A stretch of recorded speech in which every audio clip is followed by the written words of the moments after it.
Welcome back to the Fanboy Cantina. In this video, I'm ranking the top 12 movies that I saw at the Sundance Film Festival 2023.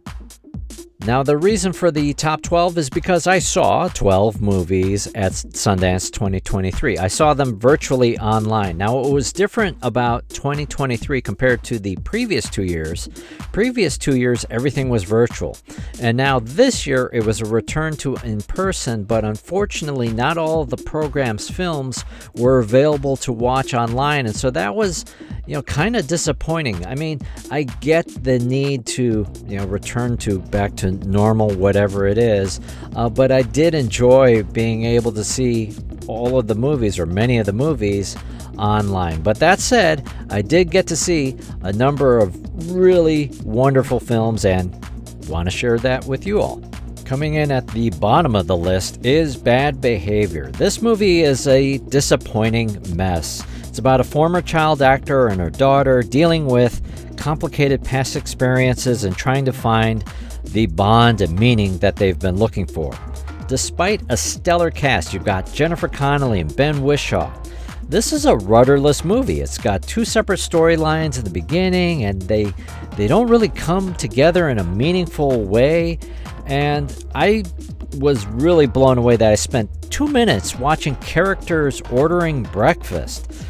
There's a glimmer of interesting take on mother-daughter relationships, but there's nothing plausible here, and it's really hard to care about any of the characters. Now, this movie is at the bottom of my list, and I think it's truly, unfortunately, a bad movie. And so there's a big gap between this movie and the rest of the pack, the rest of the films that I saw. At number 11 is All Dirt Road's Taste of Salt. This movie is a bold visual tapestry of a black woman's life in rural Mississippi, a summation of individual childhood memories of love and heartbreak and grief and life events told in a non-linear stream of consciousness. Cinematically, the patient film stays longingly on key moments of her life, typically moments of connection or embraces or holding of hands. And the music of nature and strings peacefully binds the movie together. But story-wise, because it doesn't have as much of a narrative, it's hard to draw you in and care about the characters. And so, unfortunately, I give the filmmaker credit for having this bold vision, and I appreciate the film on those merits, but ultimately this film was not for me. At number 10 is Theater Camp. Theater Camp is a mockumentary of a theater summer camp in the Adirondacks where chaos ensues when the son of the longtime director takes the reins. This film won the U.S. Dramatic Special Jury Ensemble Award at Sundance 2023. The casting was great, particularly the numerous child actors that joined in the improv of this film. But unfortunately, this movie just was not for me. From the reviews, it seemed to resonate loudly for former theater kids turned adults that were at Sundance 2023. I'm not a theater kid, and the mockumentary shtick is starting to show its age. I do love Abbott Elementary, but I just could not get into this film. At number 9 is Cat Person. Cat Person is based on the viral New Yorker short story of the same name, as a college student played by Emilia Jones navigates a new romance, red flags, and horrifying turns. Tonally, this film is unsettling from the beginning as Margot's mind wavers between fantasy and foresight, reading the tea leaves of text messages, favorite movies, and behaviors to determine if a new love interest is a quirky boyfriend or a dangerous threat. One particular scene is extraordinarily chilling. First, uncomfortably funny to viscerally frightening, with themes about consent and sex that I have never seen before in film. The final quarter of the film amplifies the tone beyond that of the rest of the film, and it ends kind of awkwardly. And so that's why it's a little bit lower in my list. At number 8 is the Persian version. The film centers on a mother-daughter relationship while walking through Iranian-American culture and history, family secrets, and trauma. The film received the Audience U.S. Dramatic Award at Sundance, along with a Screenwriting Award.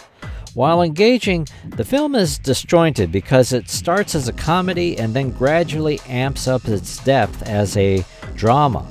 And while the comedy and the drama are worthwhile stories, they kind of sit imperfectly together in this film.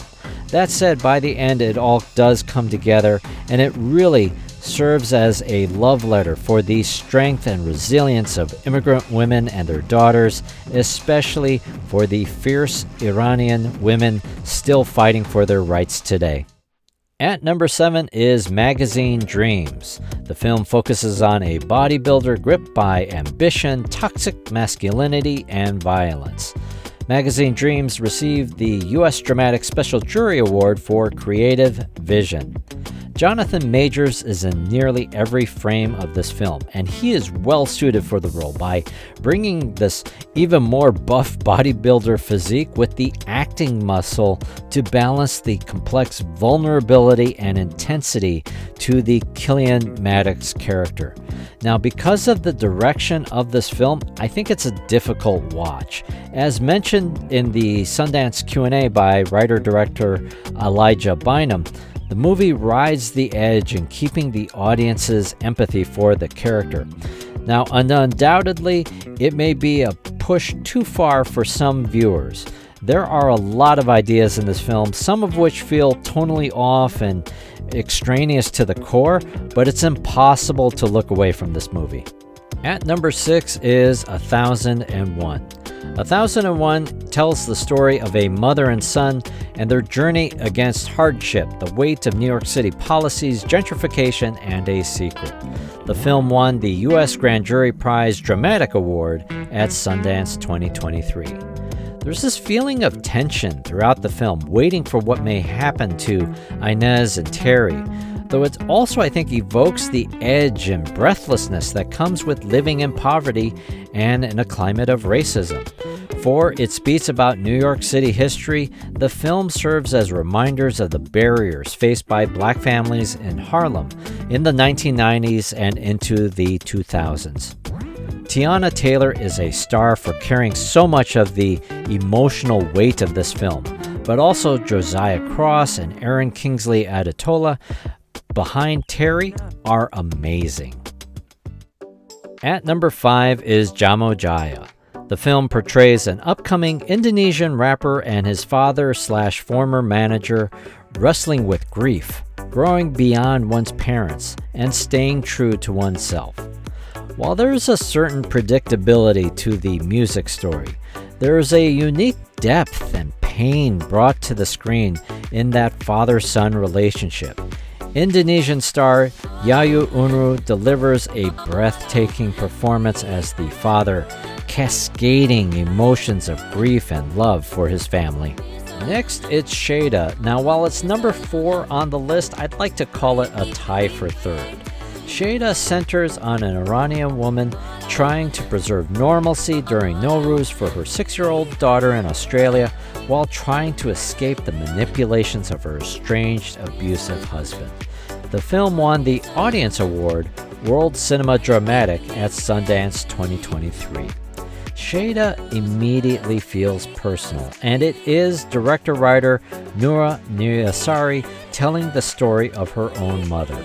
And while the movie centers on the mother, the daughter's own eyes and experience are brought to life. There's a brief sequence filmed from the child's perspective that's particularly chilling. And while this movie is intimate and personal as a moment, it also feels timely as Iranian women today courageously protest and risk their lives for rights richly deserved. Performances are stellar by Zar Amir Ibrahimi and child actor Selina Zahednia. In that tie for third is Shortcomings. Shortcomings is a really enjoyable comedy delivered by comedian and now first-time director Randall Park. From the first scene, it squarely expands the Asian and Asian American lens from the Crazy Rich Asians mystique to a rom-com story in Berkeley and New York City with unique yet relatable characters that happen to be Asian American. There is a deliberate intimacy created with conversations at regular diners and restaurants and bars in search of love and growth and challenging conversations. Justin Min brings wonderful nuance to what otherwise could have been a caricature in different hands. And Sherry Cola and Ali Mickey are exceptional. I really love this movie. Coming in second is Radical. The film is based on the true story of an inspirational middle school teacher in an impoverished town in Mexico. The film won the Festival Favorite Award at Sundance 2023. Comparisons to Stand and Deliver, Dead Poets Society, and other films based on inspirational teachers are inevitable, and perhaps you can anticipate some of the beats in a film like this.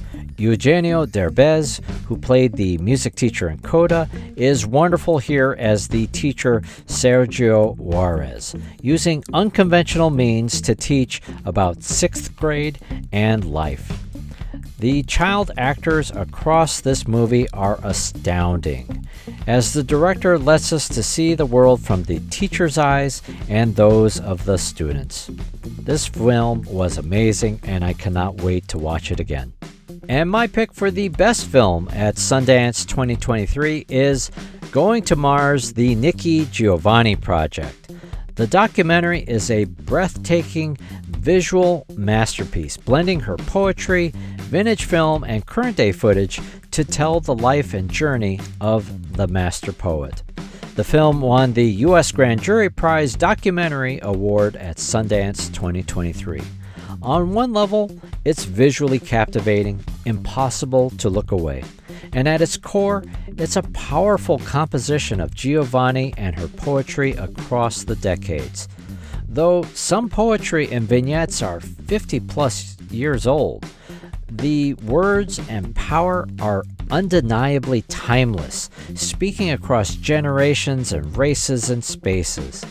I didn't want this documentary to end, and it will undoubtedly spark new explorers, including myself, into Nikki Giovanni's writings. So that's the list of the top 12 movies that I saw at Sundance 2023. Post in the comments if you saw these films or if you have a reaction to any of the films that we've listed. Would love to hear from you. As always, thank you so much for watching. Please take a moment to like, share, and subscribe. This has been the Fanboy Cantina.